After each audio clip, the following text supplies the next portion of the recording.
Hello mga kapuso, ito po yung continuation ng ating Porsche kanina. So, ikot po natin siya ngayon. Yan po ang forma niya. Medyo may kaliitan po siya sa Porsche. Pero ito ang pinantatapat ng Alfa Romeo Porsche para sa Porsche.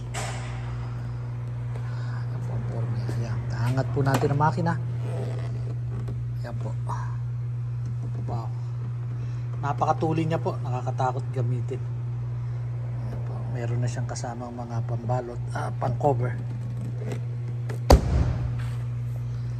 Bukas po, ihatid po natin to sa dealership at kukunan natin ang video para makita nyo kung paano siya humataw. Ito ang forma niya. 2017 Alfa Romeo Porsche. Ang halaga niya po ay sa $100,000. Okay mga kabraso, please share and like my video. Salamat po and subscribe.